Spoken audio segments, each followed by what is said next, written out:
Have we got anything we can cover in about 5 or 7 minutes?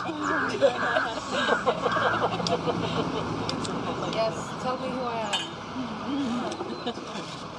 But if I tell you, will you believe or accept it? It would be great if we could. If a question is funny actually, because in one of the beautiful, I don't know if it's merely just a. I don't know what these kind of words are, but the scene is, and it's at the beginning of a very sacred scripture. A disciple approaches a realized master and says, "Sir, please explain to me what it is that I am." And the master says, "All that you can see, you're not. You're not held inside that. The senses, you are not. Thoughts, you are not. Emotions, you are not. Time, you are not. Relationship, you are not these. You are that in which these are seen, but itself is not seen." And the disciple prostrates and says, "Thank you," and walks away, awake. Huh? Boom. Why not simple like this? Okay, why not simple like this? No expectations in this question. Why not simple? Because in effect, that's really what is happening in satsang, but over some longer time.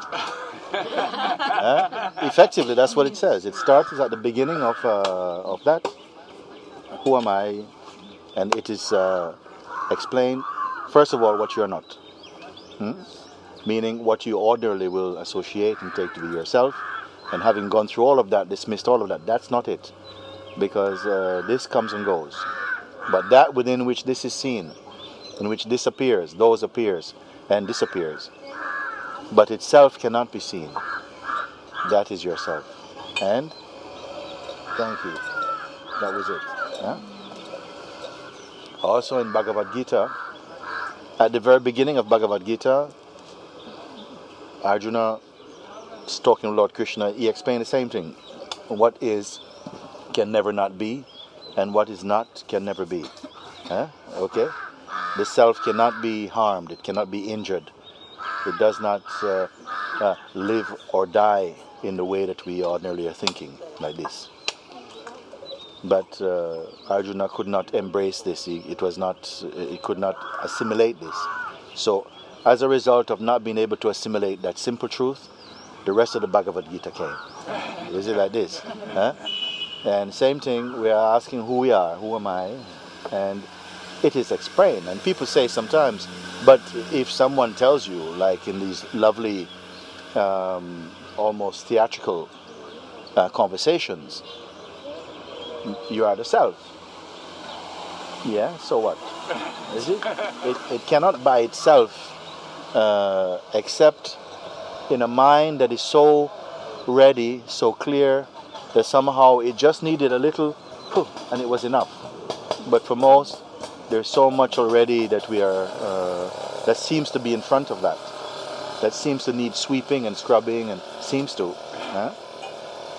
And why does it seem to? Because there's so much endorsement of our belief, our attention, our habits. We feel so loyal in some way to our own inner stuff, that what is clear within us seems to be obscured or eclipsed by that fascination with what is really the unreal. That's the only thing. So. But didn't we somehow give ourselves this gift of ignorance? Some people feel comfortable with that type of expression that we, in a way, chose initially to taste duality, to taste diversity, taking the risk, another theatrical expression, taking the risk that by coming into the forest of existence, we would forget ourselves, because the fruits are so sweet. Bittersweet, really. But we wanted to taste, and that sweet in the beginning. Everything is nice in the beginning. Everything is nice in the beginning. But that somehow,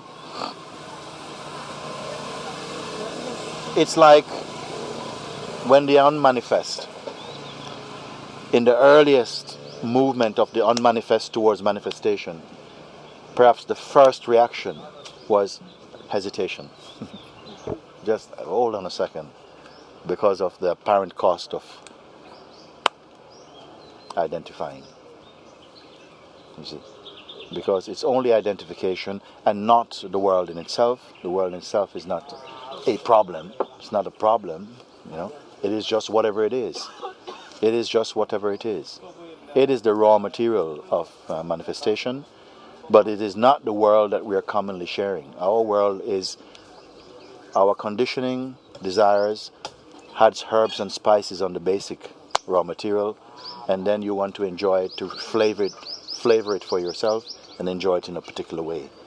We're not necessarily doing this intentionally. Maybe unconsciously, so many forces are acting to actually shape the way in which we are tasting existence. You see? But something is deeply fascinated with that interaction. We love experiencing. As soon as the beingness began to function in the body, it fell in love with experiencing. It loves all the contrast, the uncertainty, the promise, even the suffering. Gives it a taste of I am, I am, I am, I am. And it will do everything and anything to perpetuate its beingness. Some rare beings are not swept away by the great narcotic of the being, the feeling I am. Some rare ones, they do. Is it possible that all these years and lifetimes of the mind, the attention being on the identity, be transcended in a single moment? Yes, it's like if you go into a room that has been kept in darkness for 150 years, no light has touched this room, and you enter this room and pull the curtains, how long will it take for the darkness to disappear? 2 days, 3 days. Immediately, darkness is dispelled, because it is not real. This darkness of ignorance, it is not original to us. We acquired later. How we acquired this thing, this is how we have to look at this. How did this come? Because it's not original from the beginning, if you want to say this, or prior to beginnings. It was not like that, and it is not like this. Beginning not meaning sequentially in time, but in the purest of the pure, in the core of our being, you see? Not a sequence in time like long ago. Not long ago.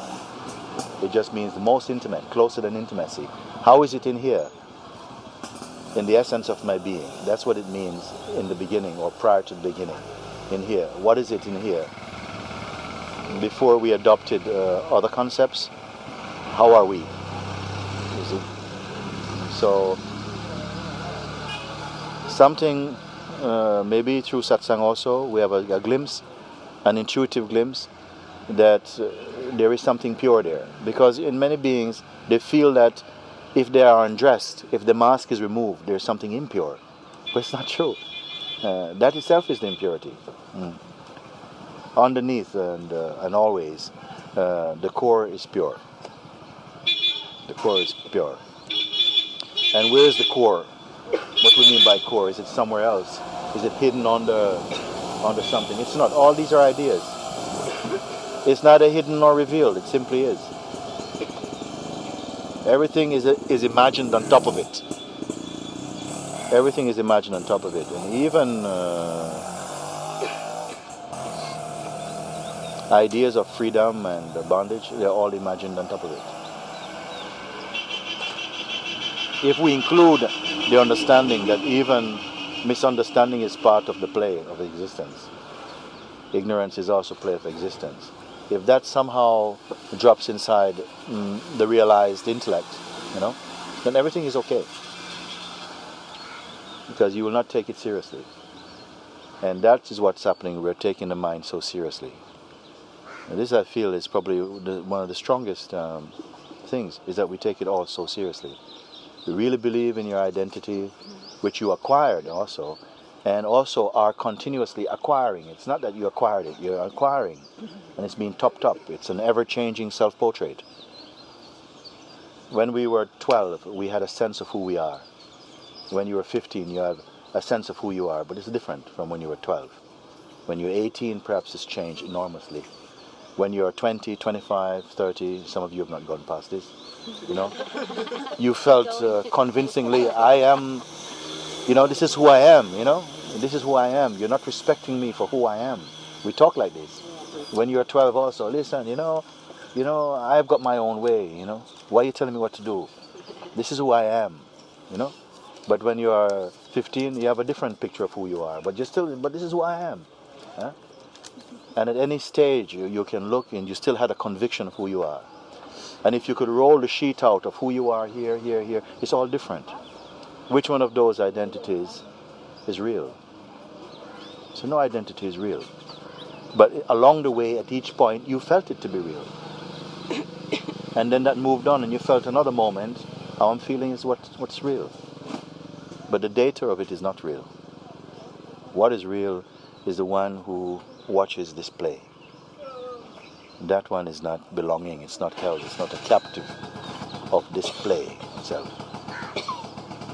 I say these things so that we are clear about it, that whatever it is that you think about presently, it will not remain with you. Whatever concepts we are enjoying presently, enjoy. Huh? But don't embrace that this is ultimate as truth. Everything is just floating by. Can you fall in love with a cloud and keep it, show it to your friends tomorrow? No, everything is just passing by. Even the body that you need to enjoy is also passing by. It's like a burning candle. Enjoy, because the nature of existence is that we are joy, and the nature of ourselves is we love to be in joy. It's a natural thing. Enjoy, but don't cling. This is it. And how could you not cling? Because as soon as you form the psychological identity, emotional identity, identity of being a particular person, you cannot help desiring. You cannot help feeling insecure.